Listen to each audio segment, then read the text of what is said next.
교수로 계시는 최진원 교수님으로부터 말씀을 큰 박수로 청해 듣겠습니다. 박수.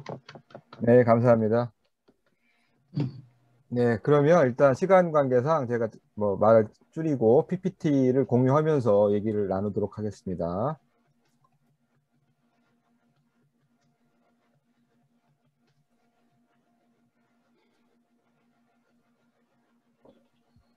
네, 제가 준비한 자료는 공화주의와 공론장 운동이라는 제목입니다. 넘어가겠습니다. 그래서 간단한 제 소개를 좀 드리면, 제 목소리 잘 들리죠? 네, 네, 네, 잘 들립니다. 저는 정치학을 전공했고요. 그 중에서도 뭐 의회 선거, 시민단체 이런 쪽을 했습니다. 제 책은 2019년도에 공화주의와 경쟁하는 적들이라는 책이 있고요. 그다음에 2016년도에 무엇이 우리 정치를 위협하는가, 뭐 이런 게 있습니다. 어쨌든 관심 있는 분들은 한번 찾아주셨으면 좋겠고요. 어쨌든 공화주의라는 게 여러분들 저도 잘 모르지만 어쨌든 제한된 시간 속에서 제가 효과적으로 공화주의를 조금 이해했던 방식으로 조금 오늘 전달을 드리려고 합니다. 그래서 혹시 듣다가 생각이 좀 다르거나 이견이 있거나 뭐 이런 거는 일단 질의응답 시간도 있으니까 자연스럽게 말씀해 주셨으면 좋겠어요. 그리고 제가 말씀드리는 게 이게 무슨 진리다 이런 건 아닙니다. 그냥 하나의 의견 정도로 봐주셨으면 좋겠고요. 그래서 뭐 정답이다 이렇게 생각 안 해주셨으면 좋겠다 이렇게 말씀드리고 싶습니다. 그래서 들어가겠습니다. 그래서 그러니까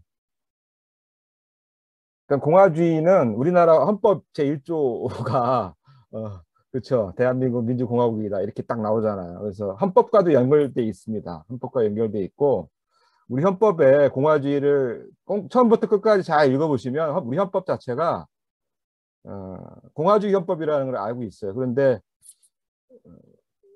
이제 다들 게으른 탓인지 잘못 설명한 탓인지는 잘 모르겠지만 우리가 민주공화국이다라는 건 아는데 자세한 건 또 잘 안 가르쳐 주시는 것 같아요. 그래서 저도 최근에 나이가 50 넘어서 가까스로 우리 헌법을 공화주의 헌법이라는 걸 알게 되었던 것 같아요. 지난 50년 동안 제가 공부를 했지만 자세하게 잘 못했던 것 같아요. 그래서 많이 반성도 되고 조금 젊은 사람들한테는 이런 걸 좀 제대로 전달했으면 좋겠다 이런 마음을 갖고 있습니다. 그래서 공화주의를 잘 이해하시려면 제가 볼 때 이 경쟁자들이 있어요. 공화주의와 경쟁하는 사람들이 있어요. 보면 어떤 사람들이냐 우리가 공화주의 공화국 하면 리퍼블릭이잖아요. 리퍼블릭인데 또 우리가 또 많이 배우는 게 데모크라시예요. 그 데모크라시랑 리퍼블릭은 같은 건지 다른 건지 이걸 한번 여러분들이 생각해 주셨으면 좋겠어요.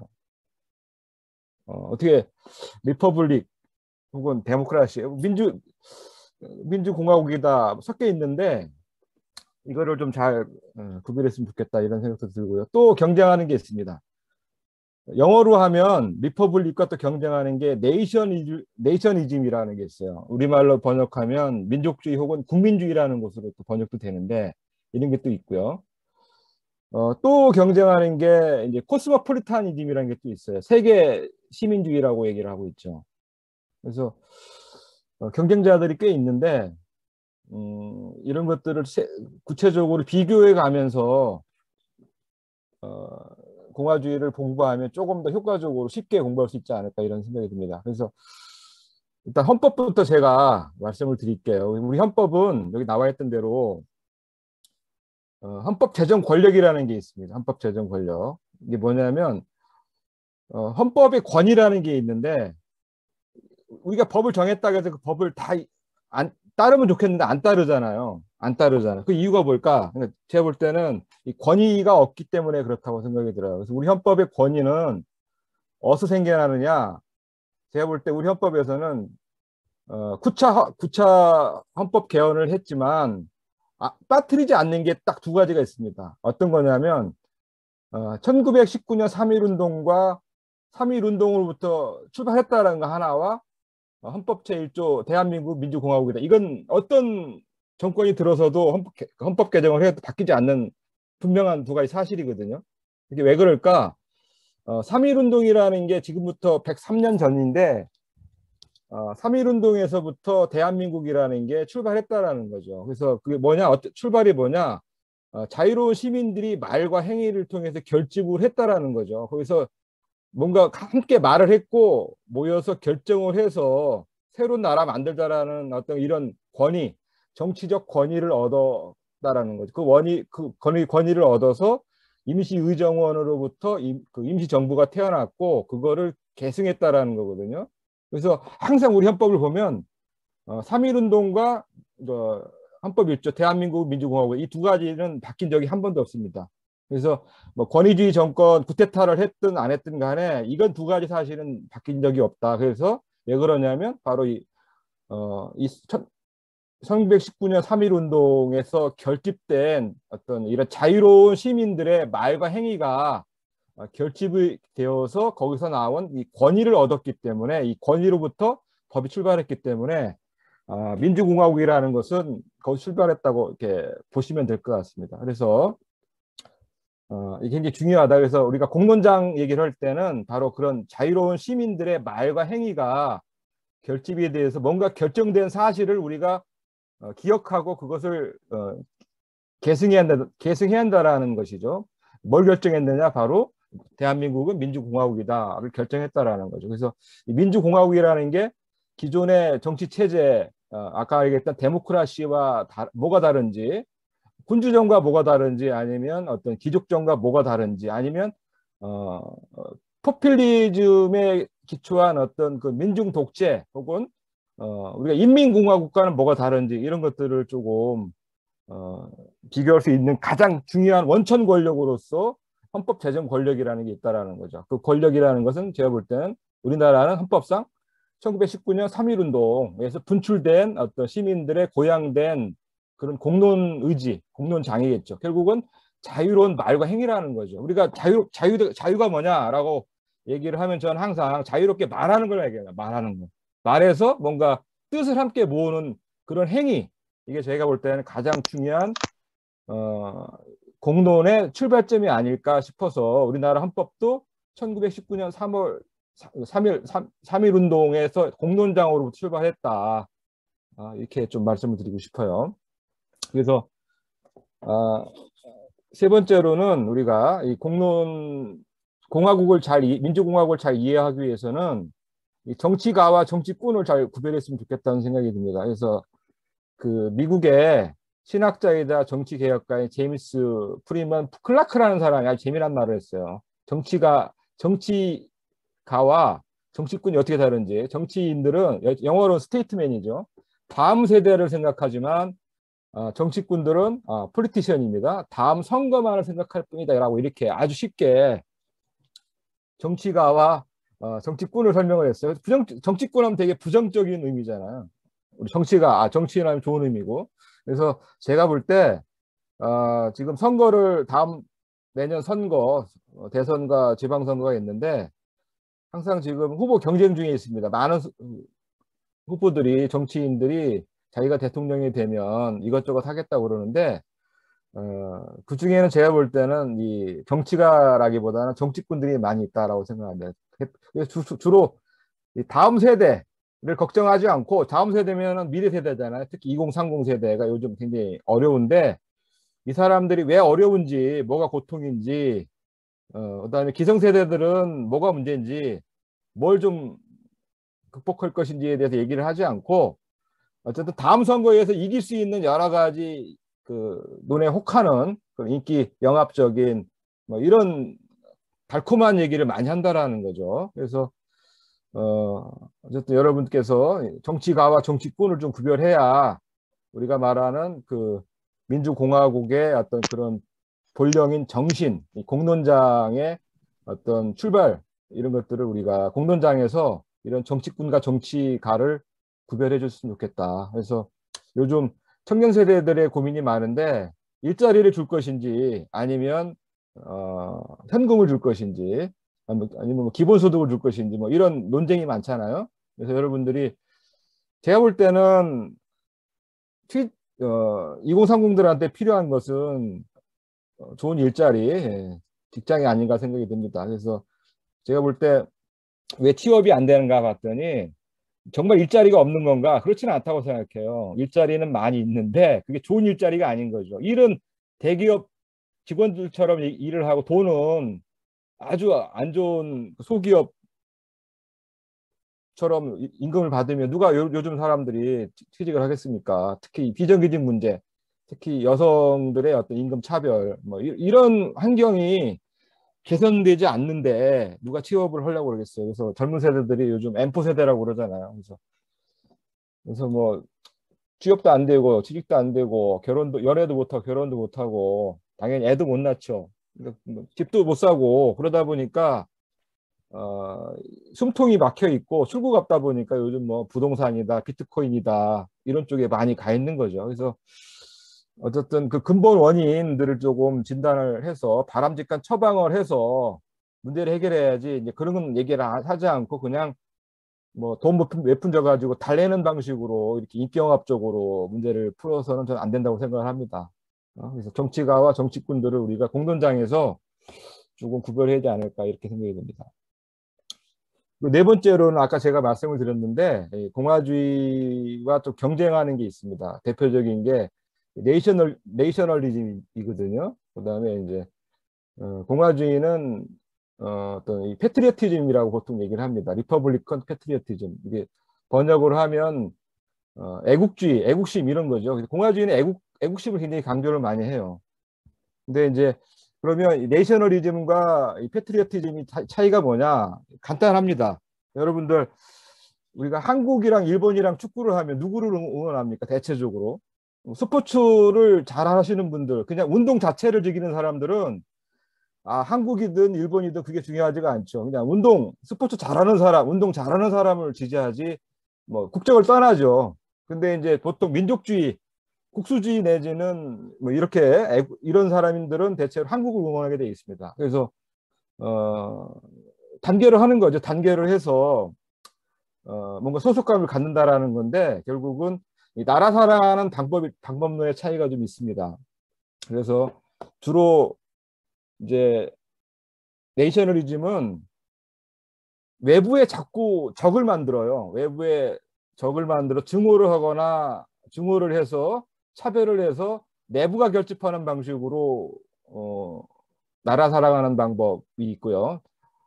두 번째로는 외부를 차별하지 않고 불쌍히 여기는 거죠. 연민을 해서 뭔가 우리가 함께 나눠줘야 되겠다, 뭔가 도와줘야 되겠다 이런 방식이 있는 거죠. 그래서 우리 외부의 어떤 증오를 통해서 내부에 결집하는 것이 아니라 우리의 좋은 것, 예를 들면 자유라든가 민주라든가 법치라든가 이런 좋은 연대라든가 이런 좋은 게 있잖아요.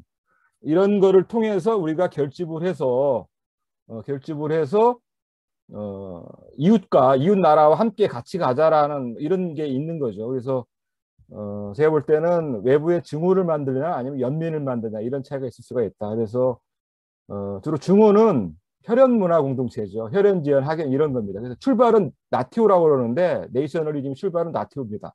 그리고 리퍼블리컨 패트리어티즘은 패트리아라는 게 조국이라는 뜻이에요. 그러니까 부모들이 살던 좋은 어떤 이런 정치 체제를 말하죠. 예를 들면 우리 같은 경우 홍익인간이죠. 홍익인간 고조선인데 고조선이 여러 다민족 다부족 연합국가거든요. 그래서 어떤 그런 함께 여러 부족들이 함께 살던 홍익인간을 기본으로 해서 함께 살던 이런 좋은 조국 패트리아가 있는데 이게 이제 일제시대로 오게 되면 이 고조선을 마치 단일 순수민족이다, 뭐 혈통이 같다 이렇게 가게 되면 이게 이제 민족주의로 가버리는 거죠. 그래서 어떤 그런 오해, 우리의 조상들은 여러 민족이 함께 다부족 연합국가를 만들어서 홍익인간을 통해서 살아있는 이런 패트리아가 있는데 이게 순수 우리 혈통, 우리가 단군의 자손이다 이런 식으로 해서 타민족이라든가 타부족을 배척하게 되는 이렇게 가게 되면 제가 볼 때는 내셔널리즘으로 가는 게 아닌가 생각이 듭니다.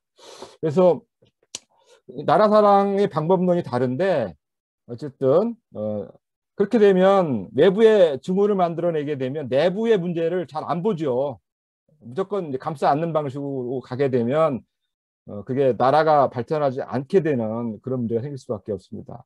근데 이제 이 공화주의는 연민을 얘기를 하기 때문에, 그다음에 좋은 걸 얘기를 하기 때문에 좋은 거를 얻으려면 당연히 내부의 문제점, 개선점을 활발히 토론하지 않고서는 안 되겠죠. 그래서 무조건 내부의 문제점을 드러내지 않고 토론하지 않고 우리는 무조건 우월하다, 좋다, 맹목적으로 우리 것을 옹호하려고 하는 이런 국수적인 태도, 배타적인 태도, 무조건 충성하려고 하는 이런 경향과는 조금 다르다 이렇게 생각을 합니다. 그래서 우리가 열린 토론을 하자는 얘기는 우리께 무조건 좋다, 아무런 우리가 우월하다를 강조하는 게 아니고 우리의 내부의 어떤 여러 가지 다양한 의견과 문제점을 토론하고 좀 더 발전적인 건설적인 방식으로 우리가 우리 내 외부를 열어가자라는 취지에서 저는 어떤 네이셔널리즘과 리퍼블리컨 패트리어티즘이 좀 구분되지 않는가 생각이 듭니다. 그래서 키워드는 중호냐 연민이냐, 그다음에 내부 토론이냐 토론이 없는 거냐, 뭐 이런 차이가 좀 있다라고 생각이 듭니다.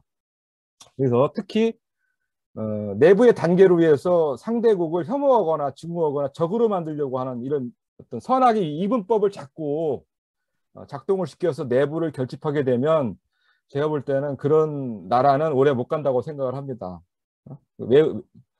내부의 여러 가지 문제점과 불만들을 토론하고 외국의 좋은 것도 받아들이고 이러면서 함께 연민에 가면서 연대에 가는 게 저는 좋은 국가의 모습이 아닌가 생각이 듭니다. 그래서 저는 아까 앞서도 얘기했지만 우리 내부가 과거사가 좋을 때도 있었지만 나쁠 때도 있었잖아요. 특히 일제시대, 조선시대 여러 가지 외침도 많이 당했고 전쟁도 많이 당했는데 이런 거를 우리가 왜 그렇게 고통을 당했는지, 외국의 침입을 받았는지에 대해서 얘기하지 않고 그냥 모든 탓을 남 탓만 할 수는 없다 이거죠. 그렇게 해서는 우리 대한민국이 건전하게 발전하기 힘들다라는 측면에서 그동안 우리가 쌓였던 여러 가지 적폐라든가 문제점 이런 것들을 건설적으로 토론해서 들추어서 뭔가 극복의 계기로 삼아야 된다고 생각합니다. 그래서 우리 공동체에 대한 어떤 애정과 연민, 자긍심을 가져야 한다고 생각을 합니다. 저는 이제 그런 정신이 3.1 독립선언문에 잘 나왔다고 생각을 해요. 그래서 제가 한번 읽어보겠습니다. 일본의 무도함을 꾸짖으려는 것도 아닙니다. 스스로 채찍질하고 격려하기 바쁜 우리는 남을 원망할 겨를이 없습니다. 현재를 꼼꼼히 준비하기에 급한 우리는 묵은 옛일을 응징하고 잘못을 가릴 겨를이 없습니다. 오늘 우리에게 주어진 임무는 오직 자기 건설에 있을 뿐이지 결코 남을 파괴하는 데 있지 않습니다. 이게 3.1 운동에 나와 있는 우리 얘기예요. 그래서 어쨌든 3.1 운동이 시작된 지 103년이 됐는데 우리가 남 탓하고 있을 때가 아니라는 거죠. 이게 제가 볼 때는 3.1 운동의 정신이다라고 생각합니다.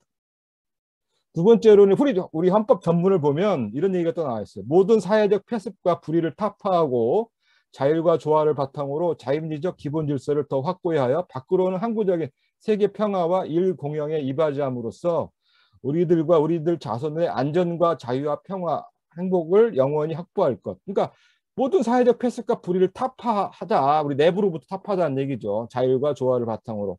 자유민주적 기본 질서를 더욱 확고히 하자. 밖으로는 세계 평화, 인류 공영에 이바지하고 우리들과 우리 자손들, 그러니까 이런 걸 보면 저는 이런 게 우리 헌법의 핵심이고 이게 저는 공화주의의 가장 중요한 정신이라고 생각을 합니다. 그래서 우리가 남 탓할 때가 아니고 우리 내부부터 이 폐습과 불의를 타파하고 뭔가 좋은 사회, 자유롭고 평등하고 연대하는 그런 좋은 국가, 우리 자손들한테 전해줄 그런 자유와 행복이 있는 그런 국가를 우리가 해나가자라는 게 저는 우리 헌법에 나와 있는 공화주의의 어떤 애국심이 가장 기초가 아닌가 이렇게 생각이 듭니다. 네, 뭐 현실로 들어오면 아까 여기 이런 그림 많이 보셨습니까? 기울어진 운동장인데 제가 여러분들 이 축구를 해보면 저는 이런 축구 동네에서 해봤습니다. 어렸을 때 해봤는데 이게 굉장히 기울어진 운동장에서 축구를 하게 되면 승패가 나눠질 때 아무리 노력을 해도 이 결과가 거의 비슷합니다. 이럴 때는 어떻게 해야 될까요? 제가 볼 때 그래서 여러 가지 방식이 있는데 전후반전을 바꿀 수도 있고요. 아니면 뭐 조금 돈이 많거나 여력이 있다면 불도저를 갖고 와서 운동장을 조금 평평하게 해도 되겠죠. 여러 가지 방법이 있을 겁니다.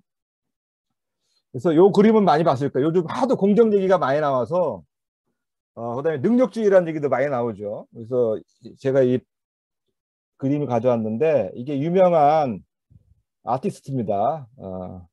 앤저스 매규어라는 분이 이런 그림을 그려서 우리한테 좋은 교훈을 주는데 이건 리얼리티라고 의자가 상자가 많이 있죠. 그래서 경기를 보는데 담이 있습니다. 이렇게. 그래서 야구 경기를 보고 있는데 이분은 의자가 많다 보니까 높은 데서 이렇게 보고 있죠. 그다음에 요 중간 키는 의자가 하나 있고요. 작은 키는 아예 의자도 없기 때문에 보지도 못하고 있죠. 이게 뭐 우리가 리얼리티 현실이다라고 얘기를 하면 이걸 조금 계산하고 싶을 때 어떻게 해야 되느냐? 그러면 똑같이 의자 하나씩을 똑같이 나눠주면 되는 거 아니냐? 이게 기회 평등 아니냐? 뭐 이렇게 얘기를 우리가 이퀄러티를 우리가 평등이라고 저는 번역하고 싶어요. 평등이라는 게 이런 개념이라는 거죠. 출발선을 동일하게 해주는 거죠. 그런데 동일하게 해주면 키 큰 사람은 키가 더 커지고, 그죠? 이 사람은 키가 작은데 조금 보완은 되겠지만, 이 사람은 어떡합니까? 똑같이 줬지만 볼 수가 없잖아요. 뭐 이런 수준, 이런 단계가 있다고 생각을 합니다. 네. 네. 그 다음에 이걸 조금 더 계산을 하면, 그러면 조금 비례성을 도입해서 키 큰 사람한테는 덜 주고, 키 작은 사람한테 더 주는 방식으로 의자를 주게 될 수가 있죠. 그러면 그렇게 되면 키 작은 사람은 의자를 2개 해주는 거죠. 그러면 이걸 영어로 이쿼티라고 얘기를 합니다. 형평성이라고 얘기를 하는데, 그러면 이 사람 쪽에서 이걸 보면 아니 왜 2개 주냐 이거죠. 하나씩만 주면 되는데 이런 질문이 나올 수밖에 없는 거죠. 그죠? 이쪽 입장에서 이걸 보면 왜 키 조금한테는 2개를 주고 자기한테는 하나도 안 주냐 이거죠. 이거 역차별 아니냐 이렇게 질문이 나올 수도 있는 거죠. 그래서 그러니까 조금씩은 진화된 건 맞지만 근본적인 문제가 있기 때문에 제가 볼 때는 가장 좋은 거는 리버레이션이라는 단계입니다. 굉장히 자유, 해방이라는 건데 똑같이 힘을 모아서 담을 아예 없애버리면 뭐 키가 작든 말든 우리가 자유롭고 평화롭게 운동 경기를 볼 수 있는 거 아니냐 이런 거죠. 근데 이제 많은 사람들이 요런 생각은 안 하시는 것 같아요. 안 하시고 그냥 요거 둘 중에 하나 평등이냐 형평이냐 이거 갖고서 이제 싸우게 되는 거죠. 그래서 저는 이런 단계보다 한 발 더 나아가면 담을 아예 없앨 수 있는 그런 조건을 만드는 것. 우리가 저는 이런 게 공화주의가 아닌가 생각이 듭니다. 그래서 우리 자유의 역량을 갖게 된다면 이 담을 함께 치워서 함께 볼 수 있는 그런 단계까지 우리가 조금 더 성숙할 필요가 있지 않겠는가 이렇게 생각을 합니다. 시간이 많지 않아서요. 그래서 저도 쫓기고 있는데 어쨌든 그래서 우리가 적극적 시정 조치라는 게 있습니다. 어퍼머티브 액션이라는 건데 그래서 문재인 대통령이 많이 하신 얘기예요. 기회는 평등하게, 과정은 공정하게, 결과는 정의롭게 했는데 저는 이거를 공화주의답게 좀 바꾸고 싶어요. 그래서 기회는 공평하게, 과정은 적극적 시정 조치로, 결과는 자유롭게 이렇게 바꿔줘야 저는 지금 능력주의에 대한 논란이라든가 또 이 공정성의 논란에서 벗어날 수가 있다 생각합니다. 그래서 저는 적어도 공화주의자들은 기회는 공평하게, 과정은 적극적 시정 조치로, 결과는 자유롭게까지 가줘야 우리가 우리 헌법에 나와 있는 이런 헌법 정신에 도달할 수 있지 않을까 이렇게 생각을 합니다. 그리고 이제 아까 제가 공론장 얘기를 많이 했는데 시민들이 3.1운동 때 참여를 해서 웅성웅성했잖아요. 웅성웅성했고 일제로부터 독립을 하고 자유롭게 우리가 평등하게 살자라는 그런 얘기를 했단 말이에요. 그래서 공론장에 효과가 있는 거죠. 공론장을 참여했더니 임시의정원도 만들어졌고 임시정부가 만들어졌고 대한민국이 만들었다는 거죠. 거기서 주장한 여러 가지 것들을 보면 자유롭고 평등한 사회죠. 근데 결과적으로 공론장에 참여를 하지 않으면 발언권이 약해집니다. 발언권이 불평등이 생겨요. 그 결과라는 건 뭐냐? 결과적으로 이 경제 불평등과 소득 불평등을 야기한다라는 이런 연구가 있습니다. 미국의 연구인데 지난 20년간 이게 90년간 사례를 분석했더니 미국에서 정치권이 극한 대립을 하니까 공론장을 만들지 못하고 자기들끼리 진영 논리에 따라서 패거리를 갖고서 싸웠더니 결과적으로 소득 불평등이 초래했다라는 이런 연구가 있습니다. 저는 이거 굉장히 적절하다고 생각합니다. 그래서 우리가 공론장에 참여하고 안 하고에 따라서 이 발언권들의 불평등이 생기기 때문에 그 결과는 참혹하다. 소득 불평등, 경제 양극화, 정치 양극화라는 것은 결국 공론장이 제대로 작동되지 않기 때문에 나오는 결과라고 생각합니다. 그래서 지금 같은 이런 경제 불평등, 소득 양극화를 원상복귀시키기 위해서라도 아래로부터 이런 공론장 운동을 열심히 해서 정치권들이 이거를 외면하지 않도록 이렇게 하는 것이 저는 가장 중요하지 않나 이렇게 생각이 듭니다. 네, 넘어가겠습니다. 네, 넘어가고요. 그래서 정치 체제가 뭐냐를 조금 우리가 언급 안 할 수가 없는데 쉽게 얘기해서 아리스토텔레스가 아주 이게 도표를 잘 만들어 놨어요. 그래서 국가의 어떤 여러 형식이 있는 여러 종류가 있는데 통치자의 수로 가로축을 이렇게 보면 1인 통치냐 소수 통치냐 다수 통치 이렇게 있고요. 세로축으로는 그런 통치의 방법이 공익적이냐 합법적이냐 사익적이냐 불법적이냐 이렇게 한번 나눠보자라는 거죠. 우리가 가로 세로를 곱해보면은 9개가 나옵니다. 6개가 나오죠. 그래서 우리가 이제 1인 통치이면서 합법적이면 군주정, 소수이면서 합법적이면 귀족정, 다수이면서 공익적이면 혼합정, 폴리티라는 말이 여기 나와 있습니다. 그리고 이것이 타락된 형태, 사익 추구적이면 참주정, 소수 통치면 과두정, 다수 통치면서도 타락한 형태인 사익 추구적이면 민주정 이렇게 돼 있다라는 거죠. 그래서 아리스토텔레스는 이렇게 정치 체제를 구분했습니다. 그래서 통치자의 수와 세로축으로는 통치의 목적과 방법이 합법적이냐 사익적이냐 이렇게 해서 6개를 만들어냈는데 재밌는 거는 이 다수 통치이면서 나쁜 케이스 사익적이다. 이게 데모크라시를 여기다 놨다라는 거죠. 좋은 건 뭐냐? 폴리티다. 폴리티는 혼합정이라는 뜻이거든요. 이게 폴리라는 게 혼합정이라는 뜻인데 이게 리퍼블릭의 기원입니다. 이게 왜 그러면 아리스토텔레스는 이게 위로 가 있지 않고 밑으로 가 있느냐? 뭐 이런 의문이 드실 것 같아요. 그리고 여러분들이 이제 그런 착각이 있는데 1인 통치면 무조건 나쁜 거 아니냐? 이런 또 착각이 있어요. 근데 아리스토텔레스는 그렇지 않다는 거죠. 1인 통치이면서 공익적이고 합법적이면 군주정, 킹십이다 이렇게 해요. 킹십. 나쁜 건 뭐냐? 2인 통치이면서도 사익주의적이면 참주정이다. 이 티런이라는 말인데 여러분 티런이 공룡 중에서 아주 무서운 공룡이 하나 있는 게 뭐죠? 티라노사우루스라는 게 있습니다. 굉장히 폭력적인 이미지가 그렇잖아요. 그러니까 대부분 구테타한 세력들이 이 참주정의 가능성이 높습니다. 구테타. 그다음에 이제 이 과두정이라는 거는 올리가키라고 하는데 우리 이건 과두가 뭐냐 여러 무리들이 함께 있다라는 나쁜 케이스로 있는 거죠. 그래서 대부분 조선시대 말에 왕이 있는데 왕을 허수아비 만드는 그런 그 안동권 씨, 안동 김씨 이런 과도 정치 이 세력이 있는 거죠. 그래서 이제 그런 세도 정치 이런 거를 이제 과도정이라고 얘기하는 것이고 귀족이지만 소수의 귀족이지만 합법적으로 공익적으로 이런 체제도 있습니다. 예를 들면 우리가 신라 시대에 왕이 있지만 귀족들이 있었잖아요.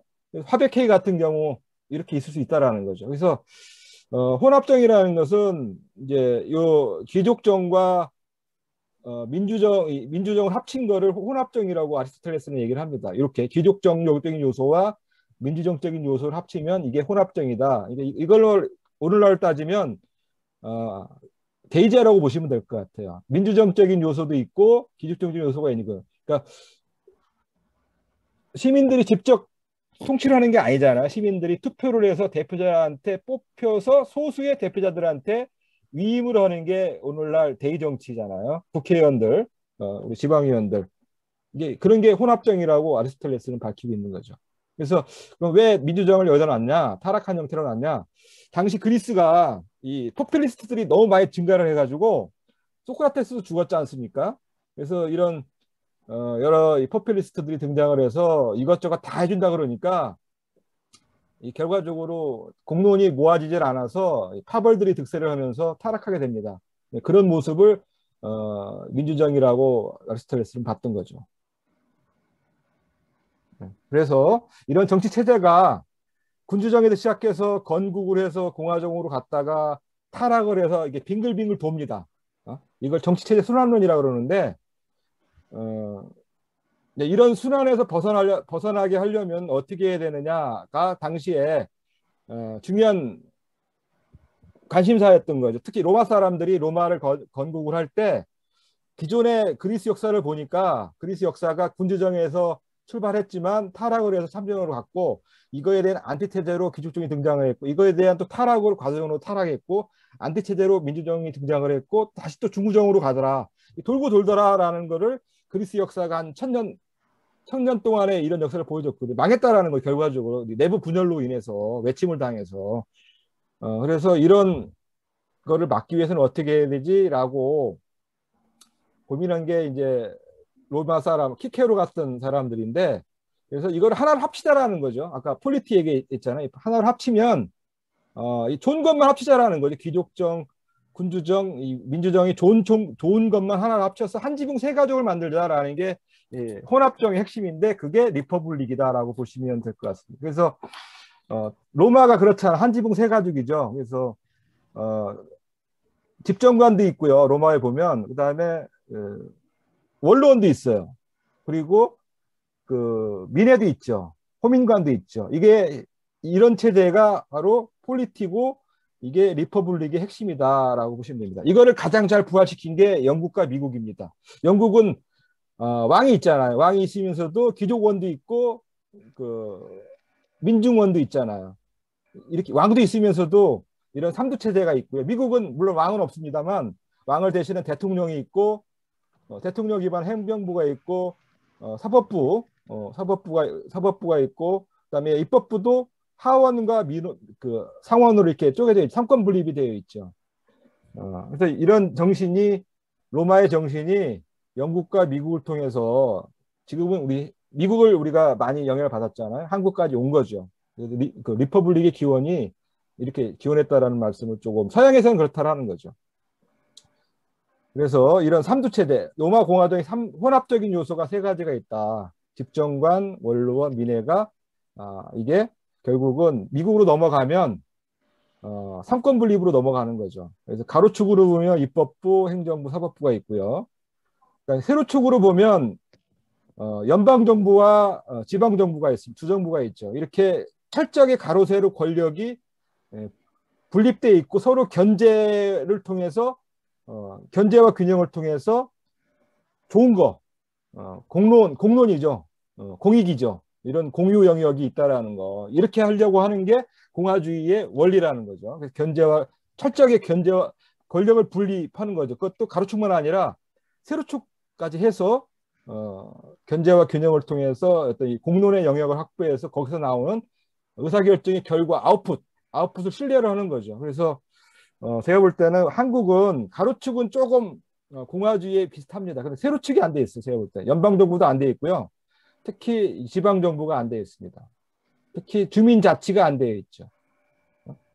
그러면서 이제 요즘에 많은 사람들이 민주주의가 공고화됐다. 민주화가 이제 됐기 때문에 끝난 거 아니냐 이렇게 생각하는데 제가 볼 때는 절반의 성공이라고 생각하면 저는 이제 가로축까지는 됐지만 세로축이 안 돼 있기 때문에 절반의 성공이다. 그래서 공화주의자들은 이 세로축, 이 연방정부와 지방정부, 특히 이 풀뿌리 민주주의의 기초인 주민자치가 되어야 된다고 생각을 하기 때문에 기존의 프레임은 민주 대 반민주 해버리면 다 끝난 거잖아요. 할 게 없어요. 더 이상 할 게 뭐가 있습니까? 없죠. 근데 공화주의적 시각에 을 봐야 이런 게 보인다라는 거죠. 그래서 그렇고 좀 넘어가겠습니다. 그래서 제가 이제 지금부터는 민주주의와 데모크라시와 리퍼블릭이 차이가 뭔가를 조금 이제 더 조금 설명을 드리면 데모크라시란 말은 이걸 너무 좋게 데모크라시를 우리가 지금까지 되게 좋게 봤잖아요. 좋은 체제로 봤는데 이 공화주의적 시각에서 보면 한계가 있는 체제라고 말씀을 드릴 수가 있어요. 의도 있지만 한계도 있다. 그게 뭐냐? 다수결의 전행 문제가 있다는 거. 다수파, 소수파들 무시하게 됩니다. 그럼 갈등이 생기고 만국으로 갑니다. 그리고 특히 이 다수파를 얻기 위해서 여러 가지 그 우중정으로 갈 수 있는 이런 포퓰리즘이라든가 이 선동 정치가 등장할 수가 있어요. 타락을 하겠죠. 그래서 결과적으로 이 데모크라시를 너무 좋게 해석을 하면 완전 무결한 정치 체제 같은데 그렇지 않다라는 거죠. 그래서 특히 여러분 잘 아시는 히틀러, 나치주의라든가 스탈린 전체주의 이런 게 대체적으로 보면 다 선거로 선거로 정권을 잡은 사람들이 갔던 경로거든요. 그래서 다수결의 논리로 권력을 잡았지만 결과적으로 이 소수파를 무시하거나 공익이 아닌 공론장을 만들지 못했기 때문에 대체적으로 포퓰리즘으로 가거나 선동정치, 전체주의로 가게 됐다라는 거죠. 미국도 마찬가지예요. 미국도 트럼프가 미국에서도 등장할 수 있다는 걸 여러분 경험했잖아요. 결말이 어떻습니까? 별로 안 좋잖아요. 그 지지자들이 의회를 난입을 해가지고 의회 민주주의를 붕괴키려 했잖아요. 이런 모습이 민주주의 선진국, 공화주의 선진국인 미국에서 나타나는데 나머지 나라들은 제가 볼 때는 말할 것도 좀 없다고 생각합니다. 우리나라도 마찬가지죠. 우리나라도 민주주의 공부하라는 말을 하고 있지만 이런 기본적인 조건이 안 돼 있기 때문에 이런 가능성은 있다라고 생각을 합니다. 그래서 조금 더 대한민국 왜 대한민국이 민주국이 아니라 민주공화국인가, 데모크라시가 아니라 리퍼블릭인가를 조금 다시 한번 우리가 고민해 봐야 된다고 생각합니다. 그래서 저는 번역을 데모크라시를 민주국 혹은 민주정으로 번역했으면 좋겠다고 말씀을 드리고 싶어요. 왜 그러냐면 민주주의로 번역을 하게 되면 데모크라시즘이 되거든요. 그러면 아주 어떤 절대적인 이즘이 돼버리는 거죠. 그것보다는 정치 체제의 순환 과정에 하나에 존재하는 군주정보다 좋고 기죽정보다 좋고 하지만 공화정보다는 조금 낮은 형태의 정부 형태가 저는 민주국이라고 보고 있는 거죠. 그래서 데모크라시는 그림으로 보면 이런 그림입니다. 그래서 민중들이 있죠. 투표가 있고 로가 있는데 그리스 아테네 생각하시면 될 것 같아요. 광장에 모여서 함께 토론해서 결정을 하는 체제.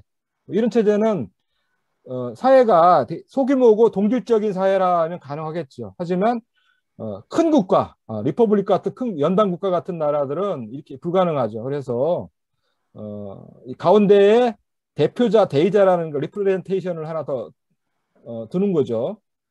대의라는 단계를 두어서 법을 만든다. 그래서 쉽게 보면 미국의 대통령을 선거를 하잖아요. 그러면 우리는 국민들이 직접 선출을 하는 대통령 선출하는데 미국은 미국 시민들이 직접 선출을 합니까? 아니면 간접 선거를 합니까? 미국은 역설적으로 직접 선거를 하지 않고 대의원을 뽑는 선거인단 투표를 먼저 하죠. 미국 시민들이 뽑는 거는 대통령을 직접 뽑는 게 아니고 선거인단을 뽑아서 선거인단인 대의원들이 자기들끼리 모여서 대통령을 뽑습니다. 이게 변하지 않는 거예요. 그래서 왜 미국인들은 이걸 안 바꿀까? 우리나라처럼 국민들이 직접 뽑으면 안 되나? 이런 의문이 항상 드는데 왜 그런지는 모르지만 이런 여러 가지 몇 가지 이유 때문에 이런 절차를 아직까지 포기를 못하고 계속 고집하고 있는 게 특징인 것 같습니다. 그래서 민주공화국을 새롭게 만들기 위한 헌법 개정 운동이 지금 나오고 있는데요. 그래서 제가 볼 때는 사망을 하나 고쳤으면 합니다. 그래서 1항은 대한민국 민주공화국이다 이렇게 돼 있고요. 2항은 대한민국은 주권은 국민에게 있고 모든 권력은 국민으로부터 나온다. 여기까지 있는 거죠. 현재 우리나라 헌법은요. 그래서 요거는 리퍼블릭을 얘기하고 있습니다. 2항은 데모크라시를 얘기하고 있다고 저는 생각이 들어요. 주권 얘기를 했기 때문에. 근데 이 모순돼 있잖아요. 1항과 2항이. 그런 생각 안 드십니까? 그러니까 대한민국 리퍼블릭이라고 얘기해놓고 2항에서는 데모크라시를 얘기하고 있거든요. 그래서 저는 이게 모순적이기 때문에 모순되지 않게 3항이 필요하다고 생각을 합니다. 그래서 뭐 여러 가지 의견이 있겠지만 제가 3항을 넣는다면 물론 문재인 정부는 지난번 개헌 개헌을 제안할 때 분권 국가를 추구한다 이렇게 되어 있었을 것 같아요. 사망에 대한민국은 분권 국가를 추구한다 이렇게 되어 있는 저는 저 같으면 더 엄밀하게 대한민국은 주민자치에 기초한 삼권 분립의 연방공화국을 지향한다 이렇게 헌법을 사망을 넣어야 대한민국은 민주공화국이다라는 말과 이런 데모크라시와 충돌하는 부분을 메울 수 있지 않을까 이렇게 생각이 듭니다. 시간이 많지 않아서 나머지는 대폭 생략을 하고요. 이제 공론장으로 좀 넘어가겠습니다. 그래서 우리가 세상을 볼 때 공부하는 방식인데 폴리스와 폴리테이아가 있습니다. 폴리테이아는 정치 체제를 말하는 거고요. 폴리스는 정치 공동체, 생활 공동체라고 생각하시면 됩니다. 그래서 이게 왜 이렇게 어렵나 우리 공부하는 방식이. 그래서 이런 게 아닐까 생각이 듭니다. 이 정치 체제라는 개념의 관점에서 이 폴리스를 보는 사람과 반대로 생활 공동체에서 이 체제 혹은 개념을 보는 이런 사람이 차이가 있다라는 거죠. 그래서 이런 차이가 우리들의 사고 방식과 공부하는 방식을 만드는 차이가 아닐까 생각이 듭니다. 그래서 저는 우리가 외국 것을 많이 가져오는데 이거 외국 거잖아요. 우리나라 게 아니란 말이죠. 우리나라의 관점, 우리들이 살고 있는 이런 생활의 관점에서 외국 거를 비판적으로 받아들여야 된다는 생각을 합니다. 이런 걸 생각하지 않고 이런 거 무시하고 생활 세계, 생활의 경험을 무시하고 그냥 외국 거 갖다가 우리나라도 하면 안 돼? 이렇게 해버리면 많은 문제가 생길 거라고 생각합니다. 제도 이식론자들이 그런 생각을 많이 하죠. 제도 이식론자. 우리는 제도 개선을 생각해야지 제도 이식론을 생각해서는 안 될 거라고 생각합니다. 우리가 귤화유지라는 말이 있잖아요.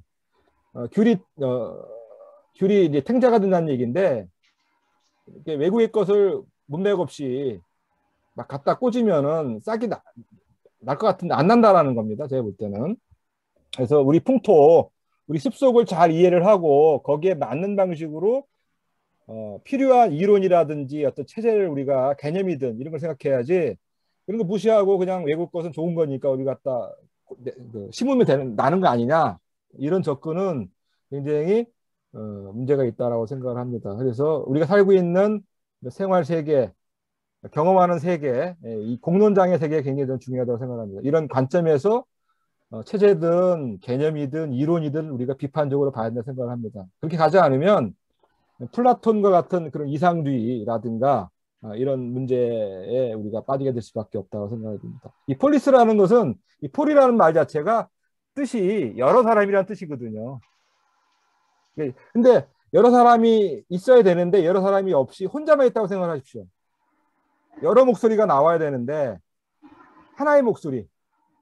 정답이죠, 정답. 정답만 있으면 많은 사람들은 무가치한 사람들이 되는 거죠. 다 추정만 하고 숭배만 하면 되는 것이지 왜 필요하겠습니까? 폴리스란 말이 폴이란 말 자체가 여러 사람의 목소리, 나와 처지가 다른 여러 사람들의 목소리가 있기 때문에 이거를 토론을 통해서 하나로 모아가는 그런 공론의 힘이 필요한 것이죠.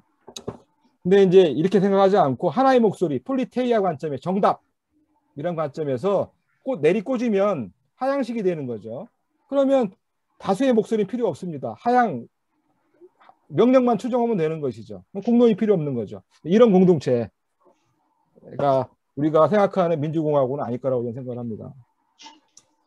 법도 마찬가지죠. 법도 우리가 생각하는 이 경험, 여러 가지 사례를 통해서 거기서 나온 여러 사례들의 공통점에서 나온 그런 추출된 추상물, 이 개념이라는 게 나오는데 규칙이죠. 이렇게 하는 나라와 그냥 법이 정답이 있으니까 이 정답을 다 내리꽂는 방식으로 16개, 17개죠. 지방자치체에 다 내리꽂아라. 이렇게 해버리면 로컬리티가 저는 사라질 거라고 생각합니다.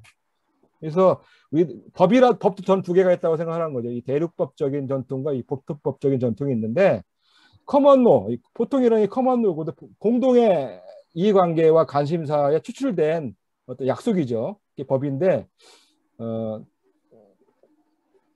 이게 이제 특히 영미식의 법에 발전돼 있습니다. 이에 비해서 대륙법적인 독일법 같은 법은 되게 중앙집권적인 법이기 때문에 보편성이라는 지방에 내리꽂습니다. 그러면 다 추종을 따라야 되는 거죠. 지방자치가 생겨날 힘이 없다라고 생각이 듭니다. 그래서 우리가 법을 개정을 할 때 이런 성격들도 우리가 좀 보면서 법을 개정했으면 좋겠다고 생각합니다. 특히 지금 홍콩이 문제죠. 홍콩이 영국이 식민지였잖아요. 근데 중국으로 지금 편입이 되면서 보안법이 강화되면서 지금 거의 홍콩이 자유와 민주주의가 사라지고 있죠. 그래서 획일화되고 있다라고 생각을 합니다. 그러면 홍콩에서 그동안 자유를 누리던 홍콩 시민들이 이제 떠나갈 겁니다. 이민을 갈 것이고 탈출할 것이고 저항을 하게 될 것이고 그러면 미래가 없는 것이죠. 원래 그러면 홍콩을 지배했던 법은 커먼로였거든요. 제가 한번 사례를 가져왔습니다. 홍콩 초대 총독이었던 찰스 엘리어트라는 사람이 정한 법이에요. 보면은 1조 1항입니다. 홍콩 섬 원주민과 거기에 거처하는 모든 중국 원주민은 일체의 고문을 제외하고 중국의 법과 관습에 따라 통치되며 제외됩니다. 번역이 좀 어려운데요. 그래서 고문이라는 것은 우리가 남을 괴롭히는 거죠. 이런 고문만 빼고 종전의 중국의 관습대로 통치된다라는 그런 얘기를 하고 싶었던 거죠. 그래서 이게 홍콩법 제1조 1항인데 종전의 중국이 법과 관습에 따른다라고 돼 있잖아요. 하지만 고문을 뺀다라는 거죠. 고문을 아웃시킨다라는 건데 이게 의미하는 바는 아까 얘기했던 보통법적인 정신이 있는 거죠. 로컬리티, 중국이 해왔던 그런 로컬리티를 지키면서도 보편성을 배제하지 않으려는 고문을 빼는 거죠. 일체의 고문을 빼서 로컬리티와 이 보편성을 통일시키려고 하는 이런 보통법의 원리가 있다라는 것을 우리가 확인할 수가 있다 생각이 됩니다. 근데 불행스럽게도 한국은 일제의 식민지를 살았잖아요. 일제라는 것은 되게 대륙법적인 전통이고 특히 일본이 배워온 법이 독일법이거든요. 그래서 한국을 지배할 때 아주 악랄하게 지배했죠. 그래서 기존의 전통을 다 무시했고요. 한국 말도 못 쓰게 했죠. 그러니까 이게 얼마나 또 악독한 법이 나오는지를 우리가 알고 있는 겁니다. 그런 문화가 해방이 되었지만 지금까지도 그런 대립법적인 전통이 우리 사회를 억누르고 있다고 생각합니다. 이런 로컬리티 문제라든가 이 다양성의 문제라든가 이런 것들이 파괴되고 있다, 억압당하고 있다고 저는 생각이 듭니다. 우리 법으로. 그래서 보충성의 원리가 저는 가장 중요하다고 생각을 합니다. 그래서 이 보충성의 원리라는 것은 국가와 지방정부 간, 지방정부 상호 간의 어떤 사무의 배분은 주민에게 가까운 지방정부가 우선한다는 게 이런 원칙이죠. 아까 미국이죠. 미국의 원리가, 연방제 원리가 타운 미팅에서 시작해서 그 다음에 나간 게 이제 카운티고, 카운티에 나간 게 이제 주 다음에 USA가 나왔잖아요. 철저하게 이런 사무가 예산 분장이 철저하게 일단 타운 미팅에서 출발했다라는 것이죠. 타운 미팅 지방자치정부를 우선으로 배정을 하고 그것이 이제 부족하면 그 다음 정부인 카운티 정부 또 배정한다는 얘기고, 그 다음에 카운티 정부가 못하는 것은 주정부가 하는 것이고, 주정부가 못하는 것은 연방정부가 하는 방식으로 철저히 이 바텀업 방식으로 예산과 권리를 분배한다라는 이런 원천 권력의 원리죠. 이런 보충성의 원리가 우리 헌법에는 지금 보장되어 있지 않다라고 생각을 합니다. 그리고 지금 지방자치 운동을 하시는 분 혹은 지방정치를 하시는 분들이 가장 소홀히 되고 있는 부분이 저는 이런 보충성의 원리가 실현되고 있지 못하다고 생각합니다. 그래서 좋은 국가가 되려면 이런 보충성의 원리가 확보됐으면 좋겠다라고 생각합니다. 많은 부분을 넘어가고요. 그다음에 이제 공론장 운동을 조금 넘어가겠습니다. 그래서 우리가 왜 공론장이 형성이 안 될까를 거꾸로 저는 질문을 드리고 싶어요. 왜 사람들이 많이 모였는데 결과적으로 이게 모였던 사람들이 하나둘 흩어지면서 결과적으로 한 사람만 남는가, 이런 거죠. 아까 제가 말씀드렸지만 폴리스라는 것은 여러 사람들의 다양한 목소리가 함께 공존할 수 있을 때만 가능하다고 제가 말씀을 드렸는데, 저는 그런 원칙이 지켜지지 않았기 때문에 생각이 됩니다. 이거를 가장 이런 공론장의 문제를 가장 심각하게 얘기했던 사람이 한나 아렌트라고 생각이 드는데, 한나 아렌트가 어떤 얘기를 했냐면 타인의 처지를 모르는 사람들이 겪게 되는 그런 비극이 있다는 거, 초래하는 비극이 있습니다. 바로 다른 사람의 처지를 생각할 줄 모르는 생각의 무능이 말하기의 무능을 낳고 행동의 무능을 낳는다. 이렇게 아주 3단 논법으로 얘기를 잘했죠. 그러니까 타인의 처지를 생각할 줄 모르는 생각의 무능. 그죠? 일단 저는 이 생각 이전에 공감이 먼저라고 생각이 들어요. 공감이 먼저고 공감 이꼬로 생각과 같은 거라고 생각됩니다. 그래서 이게 너무 이제 생각만을 강조하게 되면 이게 철학으로 가서 저는 생각보다는 공감이 우선이다. 타인의 처지를 공감해야 되고 배려를 해야 되고 그런 배려된 조건을 통해서 말을 해야 되고 거기에 맞춰서 행동을 해야 이 공론장이 살아날 수 있다고 생각합니다. 그런데 이런 타인의 처지를 무시하거나 이걸 여러 사람이 있는 걸 무시하고 하나의 목소리, 모노로그처럼 행동으로 하면 안 되겠죠. 다이얼로그가 돼야 되는데 모노로그처럼 행동하면 안 되는 거죠. 그러니까 우리가 자기와 다른 여러 사람이 있다라는 걸 항상 잊지 말아야 된다고 생각을 합니다. 근데 이제 그것을 어느 순간 친해졌다 해서 이제 우리가 너무 친해지면 하나의 목소리가 나올 수밖에 없는 거죠. 근데 그래서 공사 구분을 하자는 건데 특히 공론장에서는 적정한 거리 유지가 저는 필요하다고 생각합니다. 넘어가고요. 그래서 제가 테스트를 하나 하겠습니다. 이 소통이 얼마나 어려운가를 우리가 이해를 해야 소통이 조금 할 수 있는 조건을 확보할 수 있지 않을까 생각이 듭니다. 그래서 제가 그림 하나 가져왔는데요. 1번이 있고 2번이 있고 3번이 있고 4번이 있습니다. 이렇게 조금 면을 좀 쪼갰는데 4개로 그 안에 이상한 그림이 하나 있어요. 네모칸 안에 뭐 이상한 그림입니다. 이게 보는 사람에 따라서 이 그림이 다르게 보일 것 같아요. 여러분들이 1번에 위치해 있다. 어떻게 보입니까? 이게 3번에 위치해 있다. 어떻게 보입니까? 2번에 위치해 있다. 어떻게 보입니까? 4번에 위치해 있다면 여러분들 이 그림이 뭐라고 보일까라는 거죠. 근데 어떤 사람은 이거 2번 위치에서는 이거 엉덩이처럼 보이기도 한다. 이렇게 엉덩이라고 주장할 것이고요. 3번에 위치해 있는 사람은 3자 아니냐 이렇게 주장한다라는 거죠. 엉덩이는 4번이 위치군요. 코끼리처럼 보인다. 뭐죠? 엉덩이 뒤집어 놓은 것처럼 보인다라고 할 것이고 1번은 3자를 뒤집어 놓은 것처럼 보인다. 이렇게 얘기할 수 있을 거라고 생각이 듭니다. 서로 주장을 우기는 거죠. 근데 이거를 계속 이 사람은 계속 주장을 하는 거죠. 이렇게 주장하다 보면 공론이 형성이 안 됩니다. 이런 갈등, 이런 모순을 해결할 수 있는 가장 빠른 방법은 뭘까요? 계속 우길 수는 없잖아요. 이거를 배제할 수도 없고 시간은 흘러가는데 제가 볼 때는 물론 토론을 해서 합의를 본 다음에 상관이 없지만 합의를 못 본 다음에 가장 좋은 방법은 1번한테 2번이 내가 너의 위치를 한번 가줄 테니까 너도 내 위치를 한번 봐줘. 거꾸로 2번한테 내가 3번한테 내가 3번에 갈 테니 너도 한번 2번 위치 와줘. 이렇게 서로 한 번씩 위치를 변경하면 전체적인 종합성이 저는 생길 거라고 생각을 합니다. 부분적인 게 아니라 서로의 위치를 이해하면서도 뭔가 종합적인 그림이 저는 떠오를 거라고 생각을 해요. 근데 이거는 논리 문제가 아니고 체험해야 될 문제라고 생각을 합니다. 아까 공감이라고 얘기를 했죠. 공감의 세계이기 때문에 겪어야 되는 문제인 거죠. 시간을 갖고서.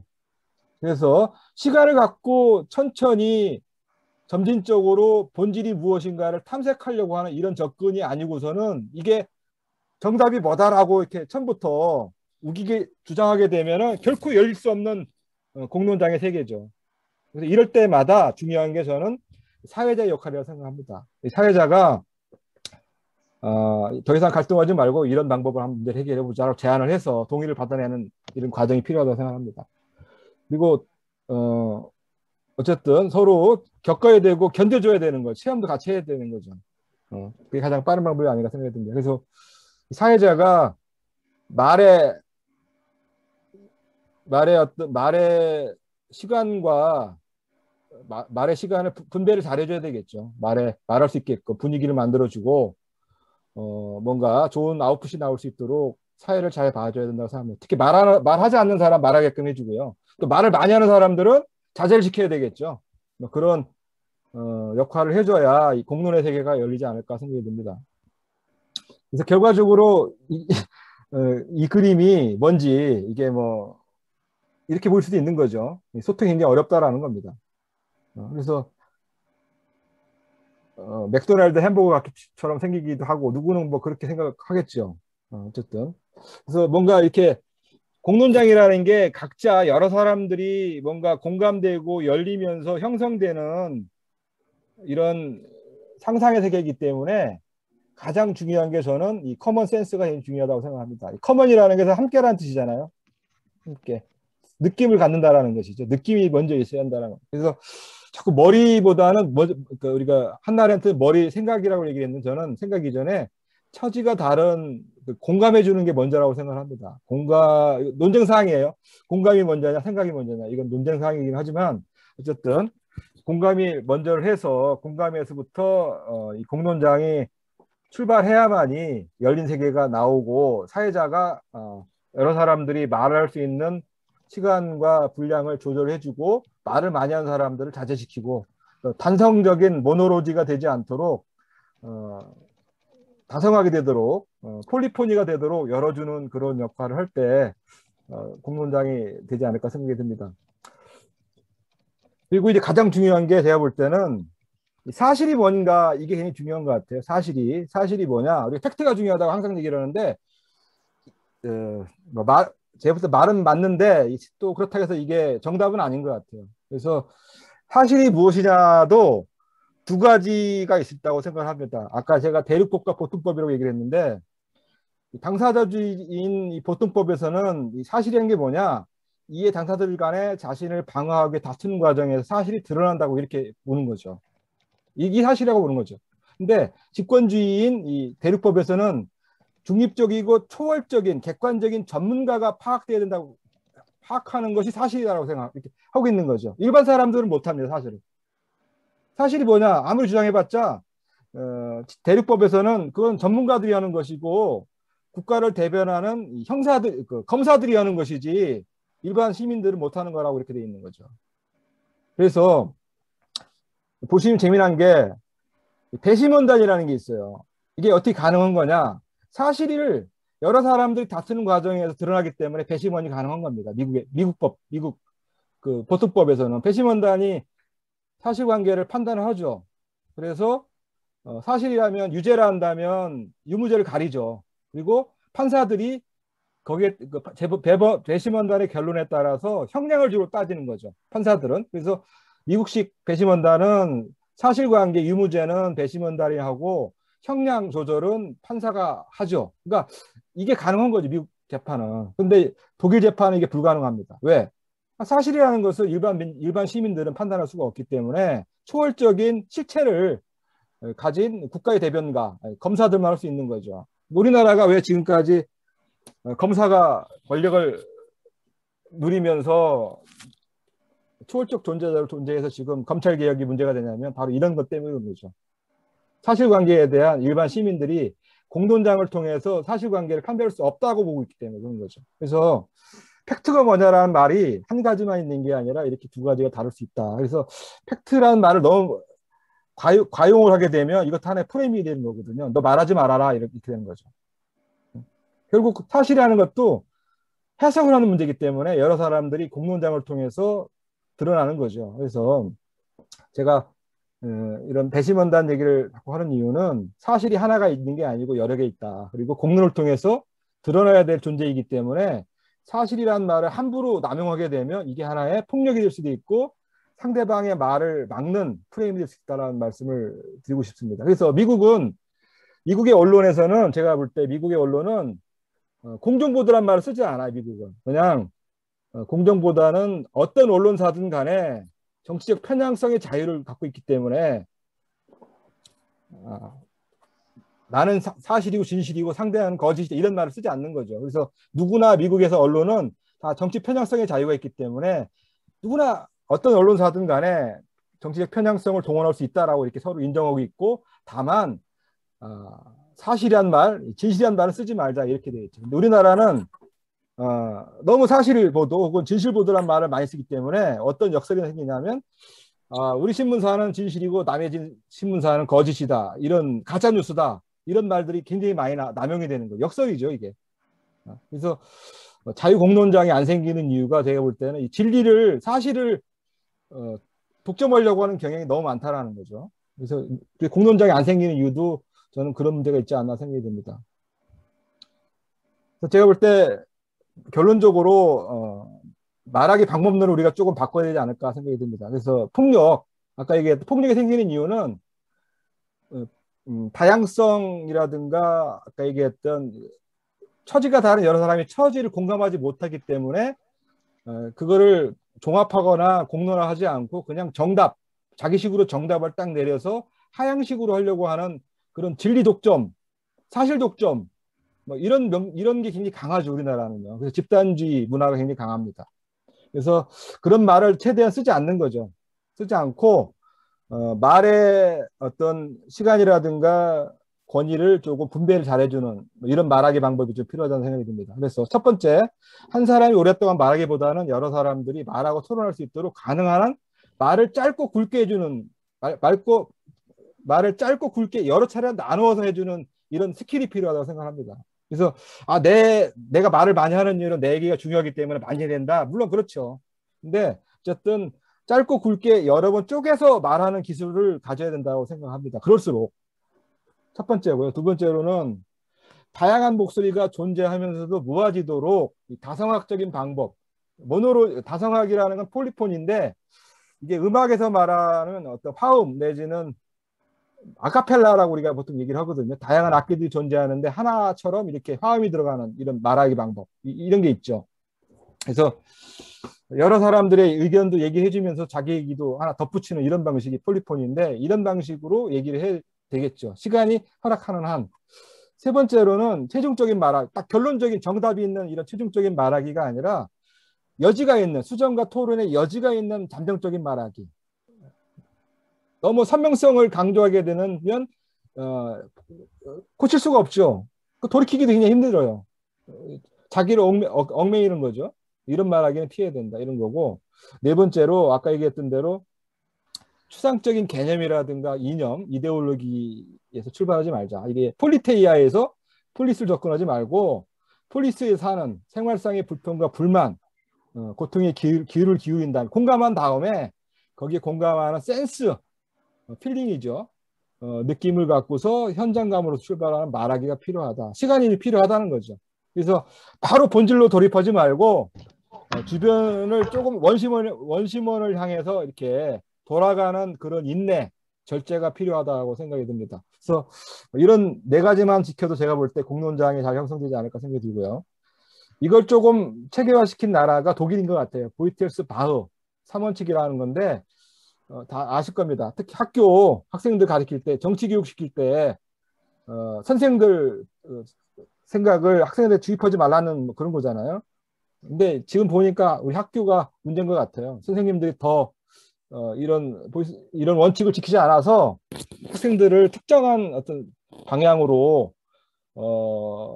조금 정치를 잘못 가르치고 있지 않나 생각이 듭니다. 그래서 세 가지 원칙입니다. 교화 내지는 주입식 교육 금지 하지 말라는 거죠. 자기 생각을 주입하지 말라는 겁니다.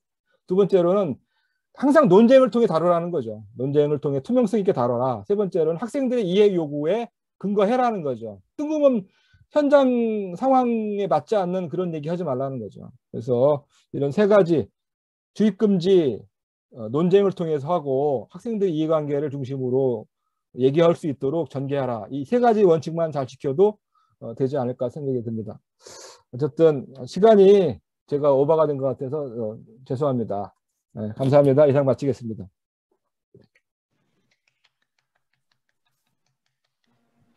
네, 수고하셨습니다. 네. 공화주의의 역사적인 기원과 그다음에 이제 민주주의를 비롯한 다른 이념과의 차이점에 관한 말씀, 그다음에 실제로 우리가 생활 속에서 이런 공화주의적